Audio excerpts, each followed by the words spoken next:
Jadi luar.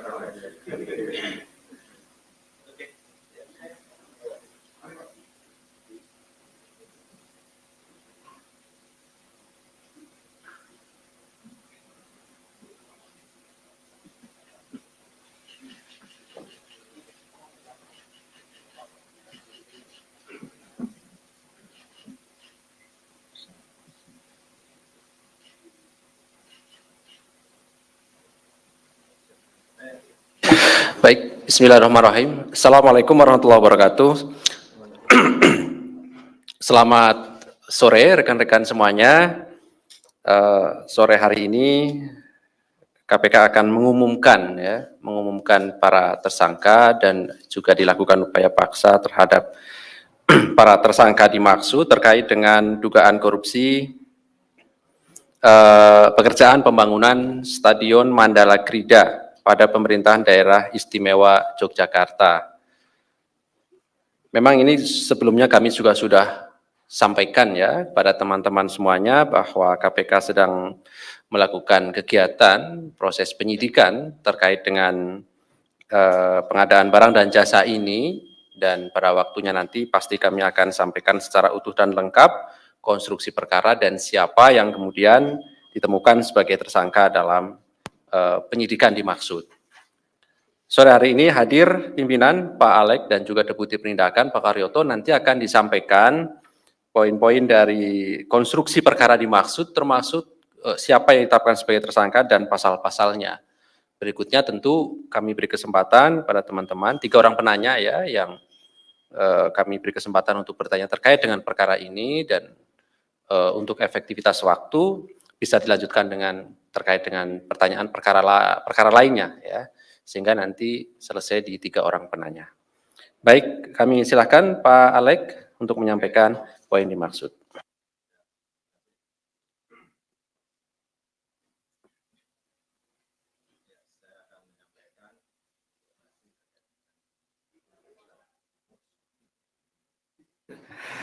Ya, terima kasih. Selamat sore.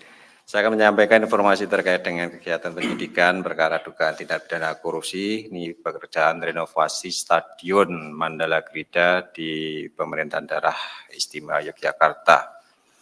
Dari proses pengumpulan informasi dan data hingga ditemukan adanya bukti permulaan yang cukup, KPK melakukan penyelidikan dan meningkatkan status perkara ini ke penyidikan dengan menetapkan dan mengumumkan tersangka sebagai berikut. Yang pertama, EW, PNS dan selaku Kepala Bidang Pendidikan Khusus Dinas Pendidikan, Pemuda dan Olahraga DIY, sekaligus menjabat sebagai PPK, Pejabat Pembuat Komitmen. Yang kedua, SGH, ini Direktur Utama PT AG.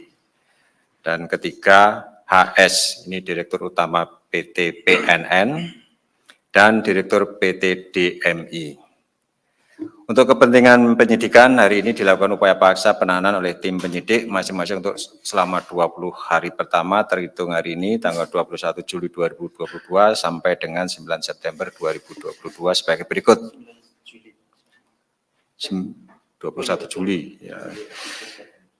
Yang pertama EW, ini ditahan di rutan KPK pada Kaflin C1 Gedung ACLC, dan kedua SGH ditahan di rutan KPK pada Pomdam Jaya Guntur. Untuk tersangka HS, KPK mengimbau untuk kooperatif hadir pada pemanggilan berikutnya yang akan segera dikirimkan oleh tim penyidik. Adapun konstruksi perkaranya diduga telah terjadi sebagai berikut. Pada tahun 2012, Balai Pemuda dan Olahraga di Dinas Pendidikan Pemuda dan Olahraga Provinsi DIY mengusulkan adanya renovasi Stadion Mandala Krida, dan usulan tersebut kemudian disetujui, serta anggarannya dimasukkan dalam alokasi anggaran BPO untuk program peningkatan sarana dan prasarana olahraga. Kemudian EW selaku PPK pada BPO di Dinas Pendidikan Pemuda dan Olahraga Provinsi DIY diduga secara sepihak menunjuk langsung PT AG dengan SGH selaku Direktur Utama untuk menyusun tahapan perencanaan pengadaannya yang salah satunya terkait nilai anggaran proyek renovasi Stadion Mandala Krida.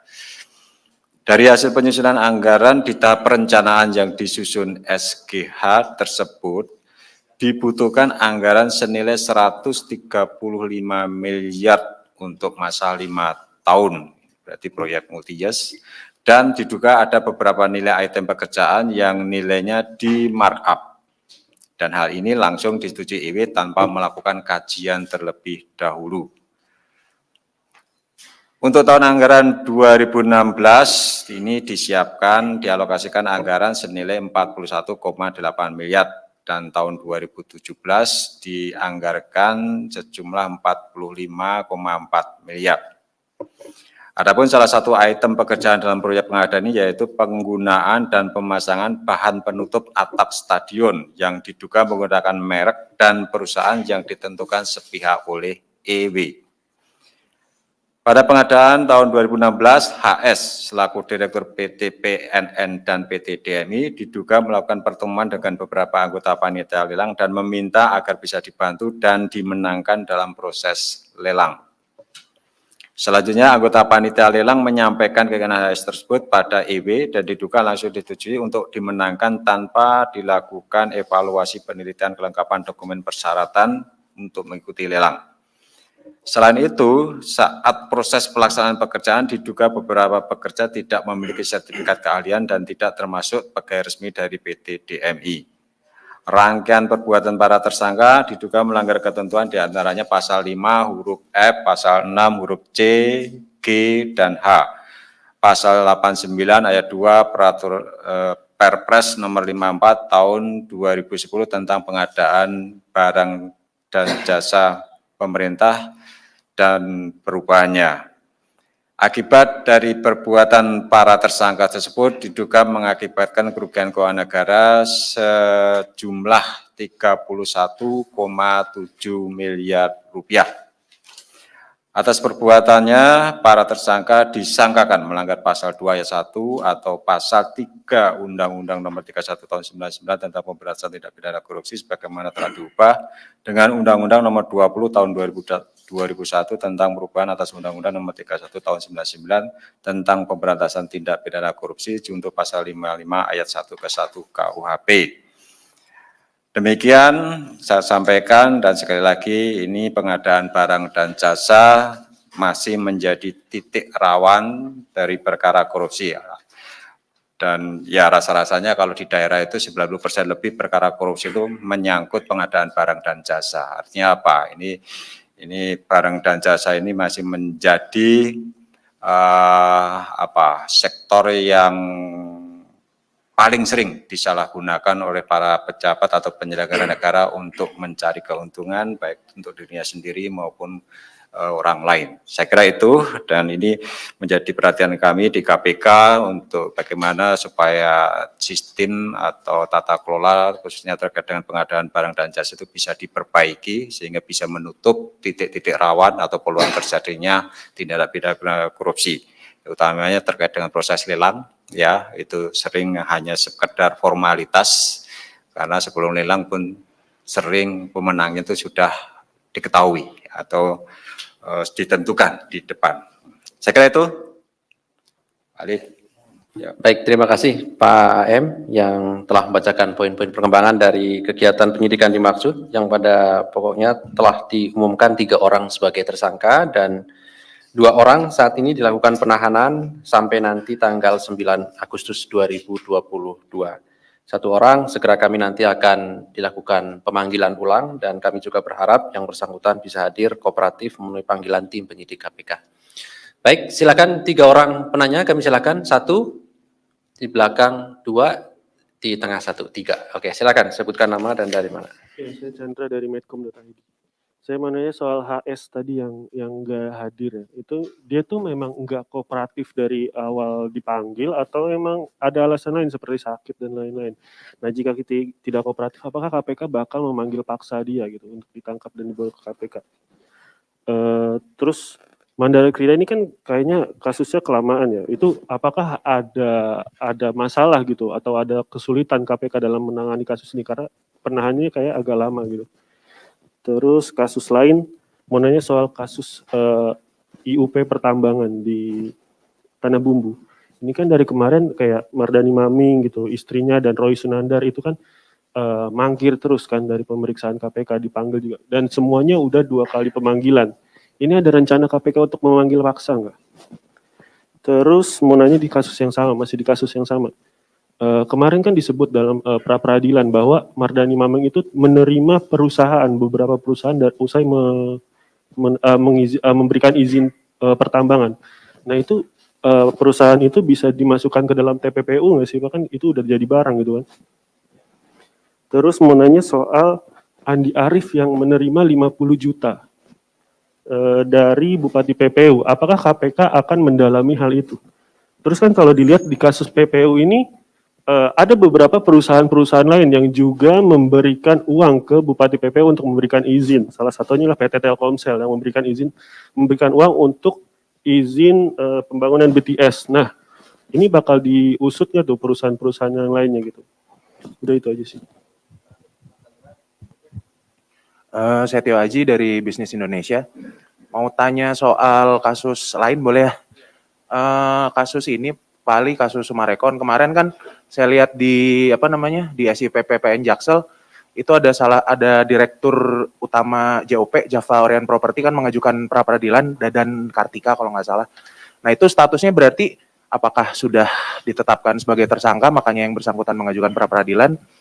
Terus juga soal soal Bupati PPU juga masih kan ini aliran duit suapnya untuk ke Bupati PPU ini kan mengalir ke ke Demokrat yang katanya untuk dana Covid. Apakah itu akan didalami, lalu dari pemberi suapnya sendiri perusahaan-perusahaannya misalnya seperti kemarin kan sempat ada direktur utama Telkomsel kalau nggak salah yang dipanggil, apakah akan dipanggil lagi gitu terkait dengan perkara ini? Dan ada lagi juga tadi gugatan pra peradilan dari Bupati Mimika kalau nggak salah, Etinus Omaleng kalau nggak salah namanya. Itu kaitannya kayaknya dengan kasus gereja King Mile ya. Nah itu apakah yang bersangkutan juga statusnya sudah tersangka dan apakah kemudian akan segera ditahan yang mengajukan pra peradilan ini? Terima kasih sebelumnya. Terima kasih Haji. Terakhir belakang ya. Selamat sore, saya Jamal dari Armol ID. Yang pertama tadi mirip sama kayak Chandra. Apakah saksi-saksi ini mangkir ada yang mengarahkan Pak? Misalkan ada mengarahkan agar tidak hadir gitu Pak dari pihak lain. Dan apakah pihak-pihak itu akan dijerat pasal menghalangi penyidikan Pak? Lalu yang kedua terkait kasus baru pengembangan dari mantan Gubernur Sulsel. Itu hingga saat ini sudah ada berapa tersangka Pak yang sudah ditetapkan Pak? Lalu apakah benar kasus ini mirip seperti kasus Bupati Bogor Ade Yasin terkait audit dari BPK? Terima kasih.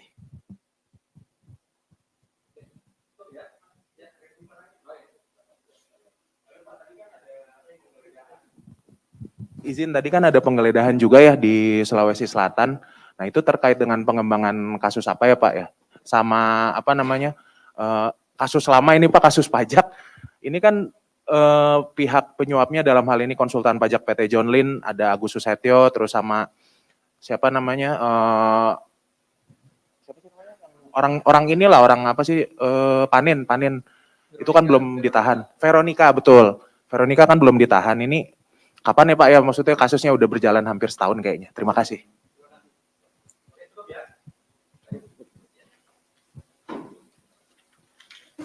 HS sejak kapan tidak kooperatif? Ya rasanya dulu pernah dilakukan pemanggilan pada saat jadi saksi-saksi datang yang bersangkutan, tapi begitu dipanggil jadi sebagai tersangka tidak kooperatif, tentu ada upaya-upaya yang harus kami lakukan kan seperti itu sesuai dengan ketentuan di KUHP saja ya, 2 kali dipanggil dan itu penyidik mempunyai kewenangan untuk menghadirkan yang bersangkutan, dijemput dihadirkan yang bersangkutan, dan itu nanti ya tentu akan yang akan ditempuh oleh penyidik kan. Jadi sesuai dengan KUHP saja ya kan. Kenapa perkara Mandala Grida ini lama kan itu? Ini menyangkut penghitungan kerugian negara. Ya, seperti teman-teman ketahui bahwa kalau pasal 2, pasal 3 itu kan ada unsur kerugian negara dan sejauh ini teman-teman penyidik itu selalu menggunakan ahli dari BPKP, BPK untuk melakukan penghitungan kerugian negara dan itu butuh waktu. Nah, ke depan ini kami di KPK sudah membentuk unit khusus ya, akuntan forensik, yang itu ya salah satu nanti fungsinya adalah melakukan penghitungan kerugian negara sendiri. dan itu dimungkinkan karena berdasarkan putusan MK itu penyidik boleh untuk menghitung besarnya kerugian negara ya. Dan dalam banyak hal, dalam banyak kasus sebetulnya memang nggak perlu audit BPK atau BPKP atau ahli dari luar. Nah, tapi kalau perkaranya sederhana, kita bisa melakukan penghitungan kerugian negara sendiri. Nah, seperti itu. Kemudian tadi disampaikan tersangka atau saksi tidak hadir. Apa tindakan KPK itu tadi? Ya sesuai dengan KUHP ya, 2 kali dipanggil tidak hadir. Ya kita penyidik punya kewenangan untuk menghadirkan yang bersangkutan secara paksa, kita akan jemput yang bersangkutan. Ya, itu. Kemudian bagaimana kalau uang itu mengalir lewat perusahaan? Nah, itu kan salah satu modus dari tindak pidana pencucian uang kan salah satunya itu kan lewat perusahaan-perusahaan yang memang sengaja didirikan untuk menyamarkan hasil dari tindak pidana, seolah-olah uang itu dari hasil tindak pidana kalau masuk ke perusahaan seolah-olah itu sebagai hasil dari kegiatan usaha kan begitu, bisnis. Nah, ini sebenarnya istilah money laundering dulu itu kan sepertinya waktu zaman Al Capone kan begitu. Jadi dari uang yang tidak sah dimasukkan dalam bisnis, ya kebetulan bisnisnya itu laundry kayak gitu kan.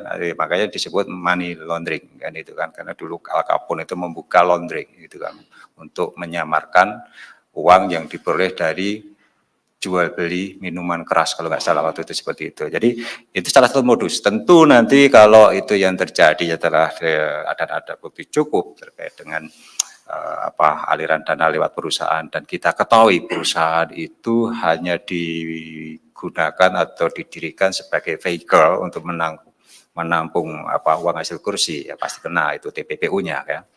Kita akan dalami hal itu nanti.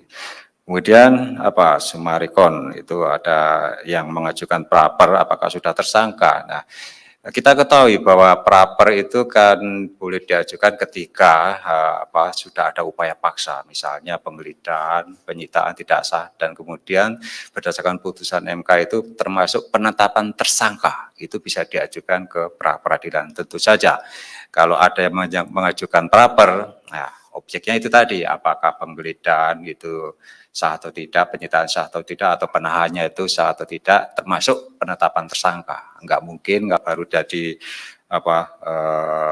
saksi, kemudian yang bersangkutan mengajukan praper kan enggak mungkin. Nah, silakan teman simpulkan sendiri, apakah yang bersangkutan tersangka atau belum. Kan begitu. Kan objeknya tadi, saya sebutkan objeknya kan, gitu. Kemudian simpulkan sendiri kan sudah saya kasih clue-nya tadi kan ya, itu objeknya seperti itu praper gitu kan. Kemudian pengembangan kasus Gubernur Sulsel apakah mirip atau sama dengan kasus Kabupaten Bogor? Ya lebih kurang sama ya, lebih kurang sama ya, ini pengembangan dan kita ketahui ternyata ada aliran uang, ada permintaan uang terkait dengan proses audit kan seperti itu. Kemudian kapan konsultan financial itu akan ditahan? Ya, ini yang kemarin itu konsultan yang mana? Gula Madu ya? Ya, itu di Lampung sudah, tentu itu nanti juga akan menyusul kemudian ya, tentu berdasarkan kecukupan alat bukti yang dikembangkan oleh teman-teman di penyidikan ya.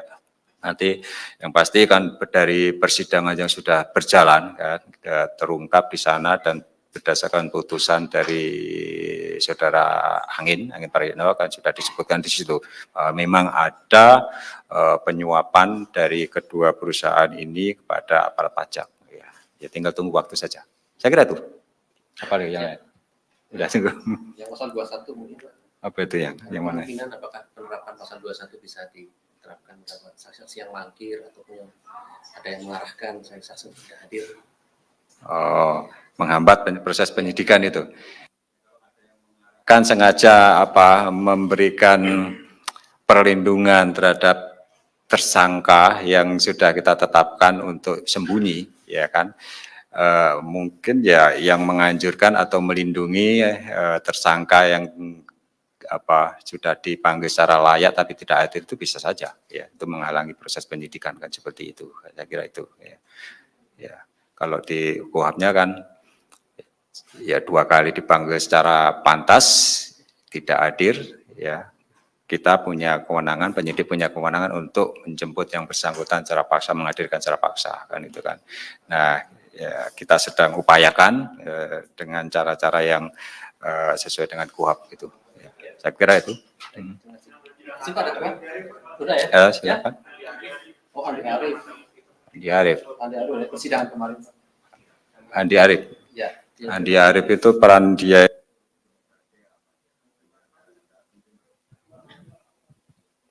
menerima uang 50 juta Pak dari Bupati bukan penyelenggara. itu dia.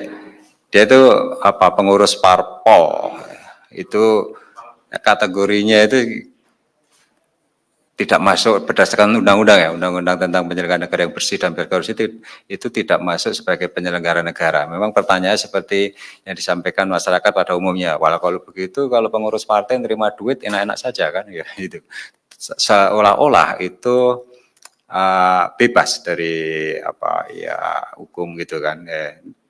Dan kita ketahui ya rasa-rasanya uang mahar itu apalagi nanti menjelang pemilu itu ya ada kan gitu kan, ya, sudah bukan rahasia umum lagi. Nah, apa tindakan yang kita lakukan untuk mencegah supaya tidak terjadi uang mahar tadi? Kalau ternyata dari pihak yang menerima duit ya tadi dari pengurus partai politik itu tidak ada tindakan dari aparat penegak hukum, jadi seolah-olah boleh-boleh saja kan seperti itu. Nah, mestinya sih ada perluasan pengertian penyelenggara negara kan, ya kalau dari kami mesti perluasan. Karena apa? Karena kita melihat fungsi dan peran partai politik itu kan sangat strategis. Mereka nanti yang akan menentukan siapa yang menjadi wakil rakyat, siapa yang nanti yang menjadi kepala daerah, bahkan siapa nanti yang menjadi kepala negara atau presiden pilihan partai, kan begitu. Jadi sebetulnya sangat strategis itu. Para pengurus partai itu mereka punya kewenangan untuk menentukan pejabat-pejabat publik. Tetapi di dalam undang-undang mereka tidak masuk sebagai unsur penyelenggara negara. Nah, ini kalau ada ahli mungkin perlu dikaji dari ahli tata negara atau ahli administrasi negara, apakah bisa itu pengurus partai itu dimasukkan sebagai penyelenggara negara, sehingga ketika yang bersangkutan itu menerima sesuatu terkait dengan penetapan penentuan jabatan publik, nah itu kena juga, ya, seperti itu. Atau misalnya bisa saja nanti kalau misalnya itu terkait dengan pencucian uang misalnya, tapi kan harus kita dalami, dalami apa modusnya, apa alat buktinya, apakah itu termasuk bagian dari pencucian uang yang dilakukan oleh penyelenggara negara untuk menyembunyikan asal-usulnya itu. Nah itu kita dalami lagi. Saya kira itu. Jadi sementara masih apa keterangan di pengadilan ya, di persidangan. Oke. Dan diakui oleh yang bersangkutan. Iya. Oh.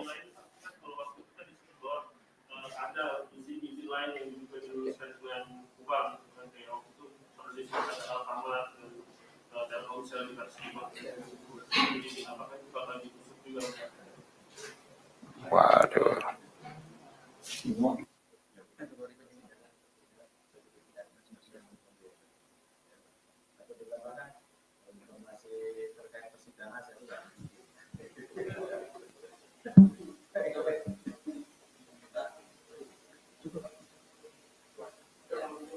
Cukup ya. Saya kira cukup ya teman-teman semuanya ya.